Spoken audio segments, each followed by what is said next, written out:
اعوذ باللہ من الشیطان الرجیم، بسم اللہ الرحمن الرحیم، اللہم صلی علی محمد وعلی محمد۔ معزز ناظرین، السلام علیکم ورحمۃ اللہ وبرکاتہ۔ پروگرام سخن میں ایک بار پھر خیر مقدم ہے۔ آج شب ضربت حضرت امیر المومنین علیہ الصلوۃ والسلام اپنے وقت کے امام کے حضور تعزیت اور تسلیت پیش کرتا ہوں۔ ناظرین اکرام، ایک ایسی ذات جس نے اسلام کو سینچا اپنے خون کے ذریعے اور جس نے ہر لمحہ حضور سرور کائنات کی نصرت کی اور اطاعت کی، امیر المومنین حضرت علی ابن ابی طالب علیہ الصلوۃ والسلام کی اس شب ضربت ہم ان کی تعلیمات کی عکاسی کرتے ہوئے ہم ان کے کردار اور ان کے بتائے ہوئے باتوں پر تبادلہ خیال کریں گے۔ ہمارے ساتھ اس وقت اسٹوڈیو میں موجود ہیں علی جناب مولانا مرزا اعجاز اطہر صاحب قبلہ۔ آئیے استقبال کرتے ہیں اور اس پروگرام کا آغاز کرتے ہیں۔ السلام علیکم۔ وعلیکم السلام۔ آغا، آج کی اس غمناک گھڑی میں جس طریقے سے آج شب ضربت ہے، امیر المومنین علیہ الصلوۃ والسلام کے اوپر حملہ ہوتا ہے اور ان کو ضربت لگائی جاتی ہے۔ جہاں تک اسلام کا تعلق ہے، اسلام پر سب سے زیادہ جو بات جو کہی جاتی ہے اسلام کے خلاف، وہ یہ کہا جاتا ہے کہ اسلام میں بعد رسول جو تشدد کو بڑھاوا ملا، کیا امیر المومنین پر حملہ اس تشدد کی علامت کو دکھاتا ہے؟ بہت اچھا سوال ہے اطہر بھائی۔ دیکھیے، ایسا ہے کہ پہلی بات تو یہ ہے، میں آپ کے چینل کے حوالے سے اپنے تمام سننے والوں کی خدمت میں یہ عرض کروں کہ اسلام ایک امن کا مذہب ہے، ایک بھائی چارے کا مذہب ہے، ایک سلامتی کا مذہب ہے۔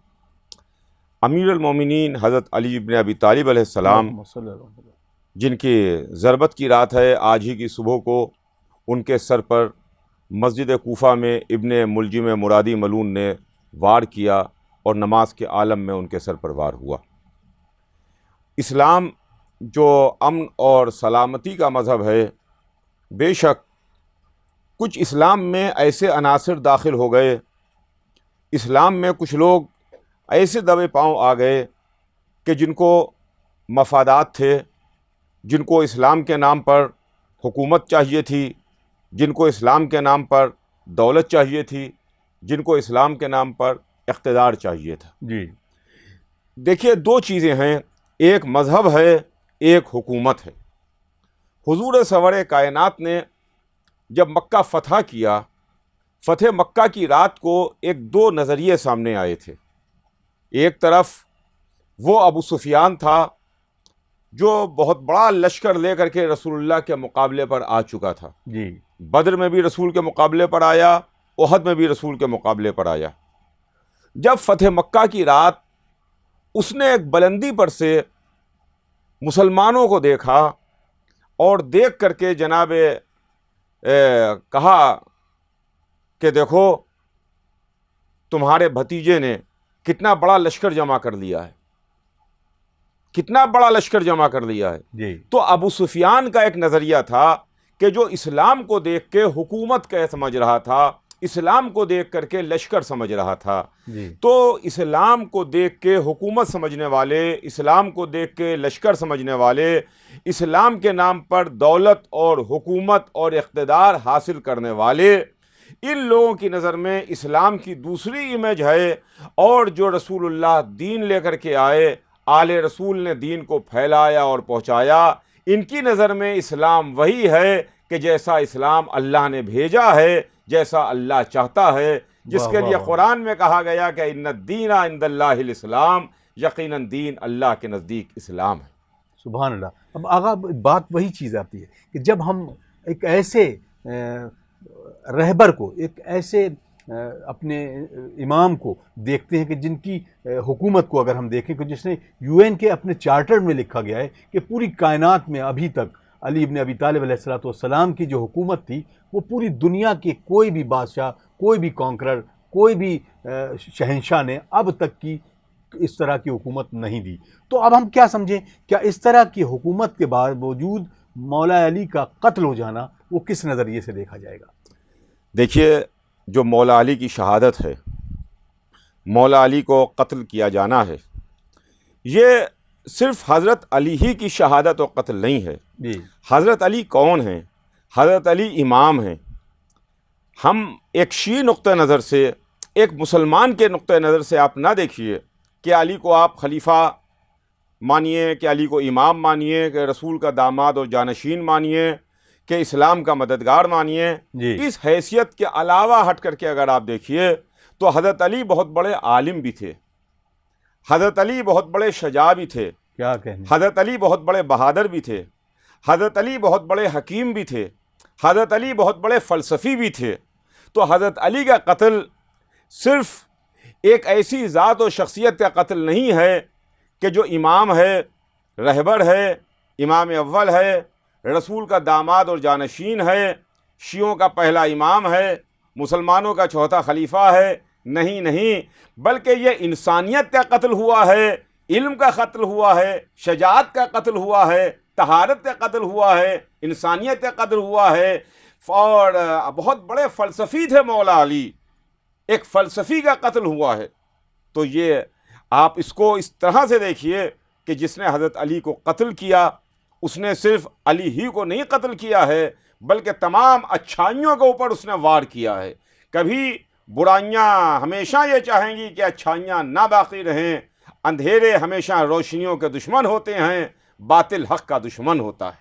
کیا تو ابن کہنے. ملجم مرادی ملعون نے جو حضرت علی علیہ السلام کے سر پر وار کیا، ضرب لگائی، یہ حضرت علی ہی کے سر پر وار و ضرب نہیں ہے بلکہ اس کے سر کے اوپر وار ہے، اس کے سر کے اوپر ضرب ہے کہ جس کو اللہ بھی دوست رکھتا تھا، جس کو اللہ کا رسول بھی دوست رکھتا تھا. کیا کہنے کیا کہنے. اب سرکار بات قاتل تک آتی ہے، تو جب بھی قاتل کا نام آتا ہے تو اس کا نام آتا ہے عبد الرحمن ابن ملجم مرادی.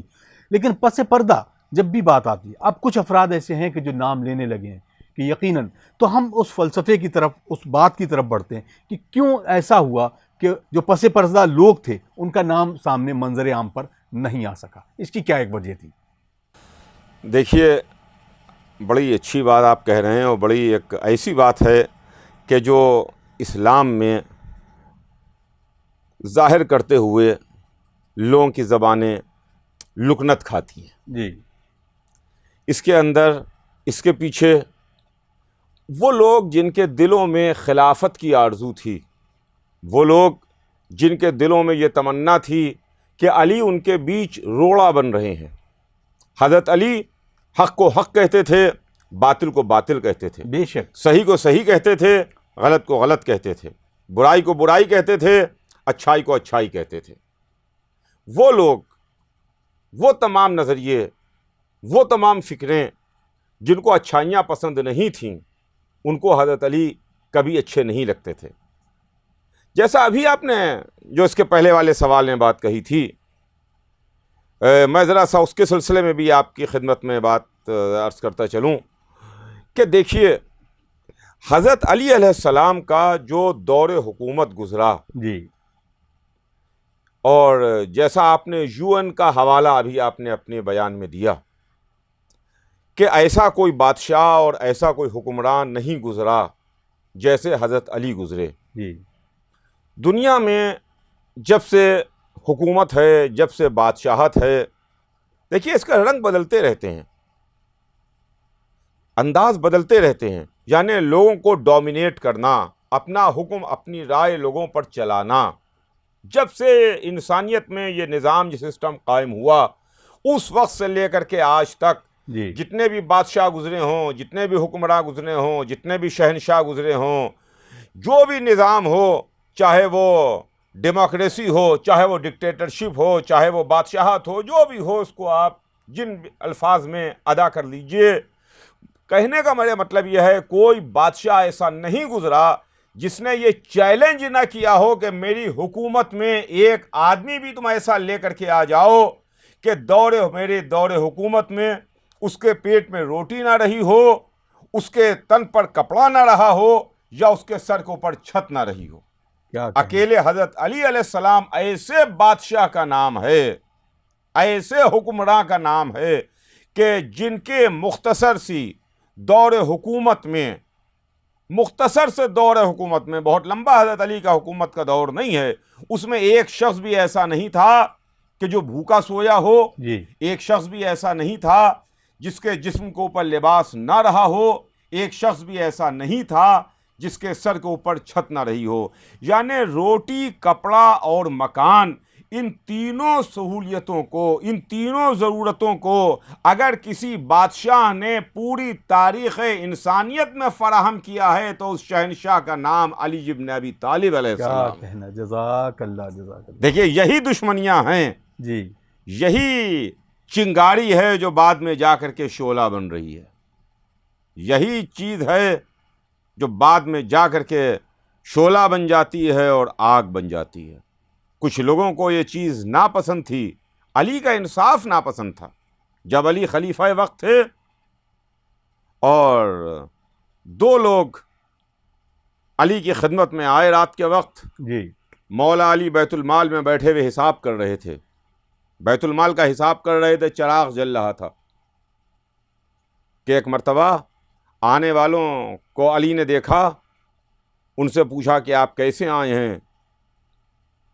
تو ان کا بس ایسے ہی آپ سے ملاقات کے لیے، ملنے کے لیے آئے. کیا کہنا. تو حضرت علی نے چراغ کو بجھا دیا. تو انہوں نے یہ بات کہی کہ یا علی، آپ نے چراغ بجھا کیوں دیا؟ آپ نے اندھیرا کیوں کر دیا؟ تو حضرت علی نے ان سے کہا کہ بھائی دیکھو، یہ جو چراغ جل رہا ہے یہ بیت المال کے پیسے کا تیل استعمال ہو رہا ہے. کیا کہنا. میں اس وقت جو کام کر رہا ہوں وہ بیت المال کا کام کر رہا ہوں، سرکاری کام کر رہا ہوں. جی اور یہ جو چراغ میں تیل جل رہا ہے سرکاری پیسے کا ہے. تم مجھ سے پرائیویٹ گفتگو کرنے آئے ہو، تم مجھ سے پرائیویٹ بات چیت کرنے کے لیے آئے ہو، لہٰذا میں یہ نہیں چاہتا کہ پرائیویٹ بات چیت میں، نجی بات چیت میں سرکاری پیسہ استعمال ہو، اس لیے میں نے چراغ کو بجھا دیا. تو بتائیے کہ وہ لوگ جو تمنائیں لے کے علی کے پاس آ رہے تھے کہ کسی ملک کی گورنری مل جائے، کہیں ملک کا اقتدار مل جائے، علی سے کچھ حاصل ہو جائے، تو ان کے دل کیسے بجھ گئے ہوں گے کہ علی کے سامنے تو ان کی دال گلنے والی نہیں ہے. کہ جو اتنا معمولی حساب رکھتا ہو کہ چراغ میں جلنے والے تیل کے پیسے کا حساب رکھ رہا ہو، اب اس کے سامنے کیسے ہم کہیں کہ ہمیں فلاں ملک دے دیجئے، فلاں گورنری دے دیجئے، بیت المال سے میرا حصہ زیادہ کر دیجئے. اب آپ سوچ سکتے ہیں کہ یہی وہ تمام چیزیں ہیں کہ جس نے مولا علی کی عداوت و دشمنی کو بھڑکا دیا تھا. کیا کہنا. اب سرکار آخر میں یہ جاننا چاہوں گا کہ جب مولا کائنات نے اپنی عدالت کو، عدالت عظمیٰ کو سب سے اوپر رکھا، اور یقیناً آج وہی تاریخ ہے کہ جو یون میں لکھا جاتا ہے کہ ایسا شہنشاہ، ایسا بادشاہ پوری دنیا کو نہیں ملا. مولا کائنات کی ایسے کون سے حدیث یا ایسا کون سا واقعہ ہے جو آپ ہمیں پیش کریں گے اور ہمارے نوجوانوں کے لیے، اور آج کل کے اس بحران میں جہاں پر تشدد اور جہاں پر ہر طرح کی مشکلات پیش آ رہی ہیں، وہ ہمارے لیے نذیر بھی بن جائے اور مشعل راہ بھی بن جائے؟ دیکھیے حضرت علی علیہ السلام کی یوں تو زندگی میں جو معجزات ہیں، جو واقعات ہیں، جو حضرت علی کے کارنامے ہیں، وہ ایک موجیں مارتا ہوا سمندر ہے. بے شک. اب انسان کے اپنی اپنی صلاحیت اور اس کی اپنی اپنی استعداد کے اوپر ہے کہ وہ اس سمندر سے کتنا حاصل کر لے. کیا کہنے. 1400 برس ہو گئے ہیں کہ حضرت علی علیہ السلام کے خطبے، حضرت علی علیہ السلام کے ارشادات، حضرت علی علیہ السلام کے واقعات، حضرت علی علیہ السلام کی باتیں ہمارے درمیان موجود ہیں. اس سے ان کے چاہنے والے ہی نہیں، ان سے عقیدت و محبت رکھنے والے ہی نہیں، بلکہ تمام لوگ جن کو بھی پتہ چلتا ہے وہ آتے ہیں اور اس سمندر سے فیضیاب ہو کر کے چلے جاتے ہیں. کیا کہنے. یہاں سے اپنے ظرف کے مطابق کچھ حاصل کر لیتے ہیں، کچھ لے لیتے ہیں. جی. سب سے بڑی بات تو یہ ہے کہ مولا کائنات نے جو سب سے زیادہ زور دیا ہے، میں اپنے نوجوانوں کو، میں بچوں کو، میں آج تمام اپنے سننے والوں کو اس شب کے حوالے سے یہ بات بتانا چاہتا ہوں کہ حضرت علی نے جو سب سے زیادہ زور دیا ہے وہ علم کے اوپر زور دیا ہے. واہ واہ واہ واہ. بے شک. اور علم حاصل کرنے پر زور دیا ہے.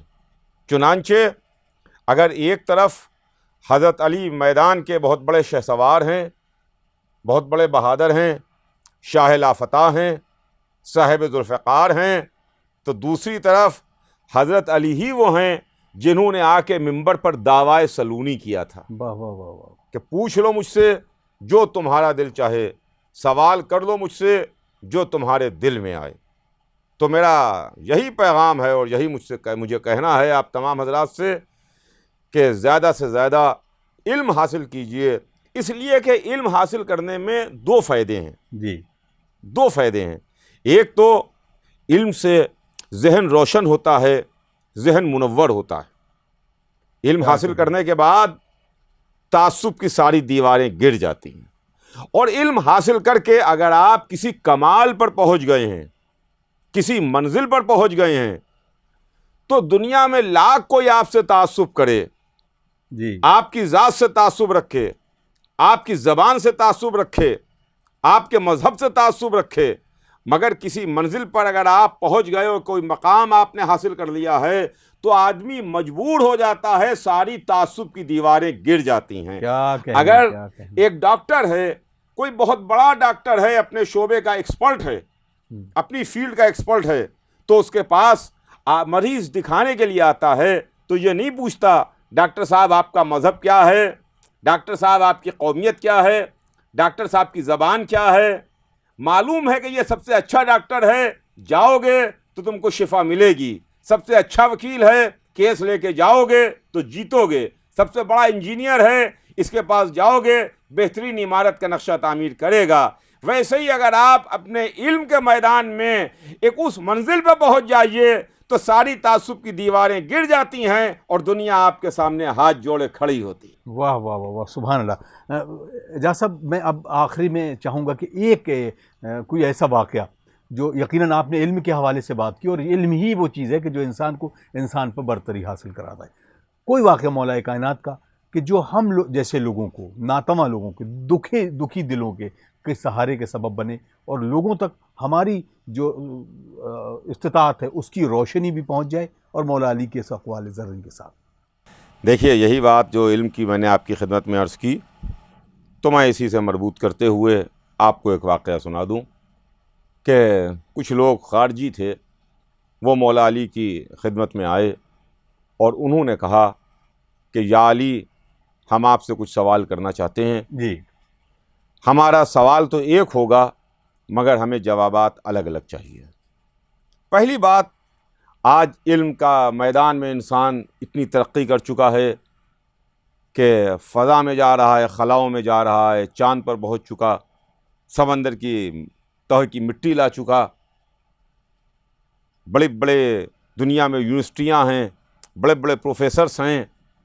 کسی بھی پروفیسر کے پاس، کسی بھی عالم کے پاس آپ جائیے اور اس سے کہیے کہ میں سوال ایک آپ کی خدمت میں پیش کروں گا، ہمیں اس کے 10 الگ الگ طرح کے جوابات چاہیے ہیں، تو وہ آپ کو بھگا دے گا، کہے گا دماغ خراب ہے، ایک سوال کا ایک جواب ہوتا ہے، ایک مسئلے کا ایک حل ہوتا ہے۔ جی مگر جب خارجی مولا علی کی خدمت میں آئے، انہوں نے کہا کہ میرا سوال ایک ہے مگر ہمیں آپ سے جوابات الگ الگ چاہیے۔ جی علی نے فرمایا کہ ہاں، مجھے منظور ہے، مجھے منظور ہے۔ چنانچہ ایک شخص آگے بڑھا، اس نے کہا یا علی، آپ مجھے یہ بتائیں کہ علم افضل ہے کہ مال افضل ہے؟ تو حضرت علی نے جواب دیا کہ علم افضل ہے۔ چاہیے تو یہ تھا کہ وہ شخص ہاتھ جوڑ کے چلا جاتا کہ جب علی نے کہہ دیا کہ علم افضل ہے، اس کے بعد کیا کیوں کیسے کے سارے دروازے بند ہو جاتے، جی مگر اس نے کہا یا علی، آپ نے کیسے کہا کہ علم افضل ہے؟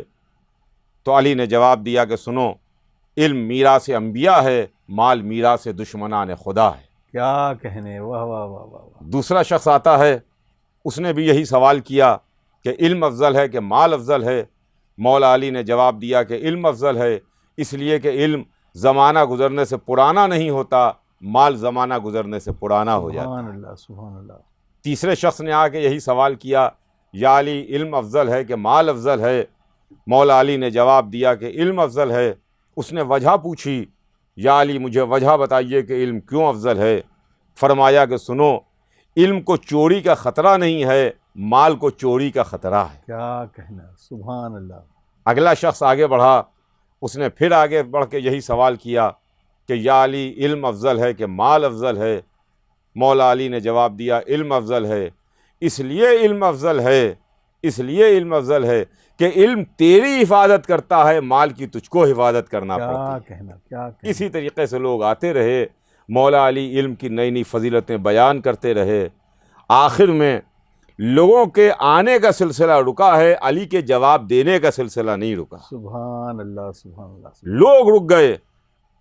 واہ واہ واہ۔ جب آخری آدمی بھی پوچھ کے چلا گیا تو مولا علی نے اپنے زانوں پر ہاتھ رکھا اور کہا اگر یہ لوگ مجھ سے ایسے ہی پوچھتے رہتے تو میں صبح قیامت تک علم کی نئی نئی فضیلتیں بیان کرتا رہتا۔ جزاک اللہ جزاک۔ تو عزیزان گرامی، آپ غور کیجئے کہ آج اتنے بڑے عالم کے سر پر ضربت لگنے کی رات ہے، اللہ حضرت علی کی شہادت، حضرت علی کا قتل، حضرت علی کو مسجد میں سجدے کے عالم میں شہید کیا جانا کتنی بڑی انسانیت کے اوپر دھبا ہے، انسانیت کے اوپر کلنک ہے، جس کو انسانیت دھو نہیں سکتی ہے، بے شک بے اس شک۔ دھبے کو مٹا نہیں سکتی ہے جو داغ انسانیت کے یقیناً۔ دامن کے اوپر لگا ہوا ہے۔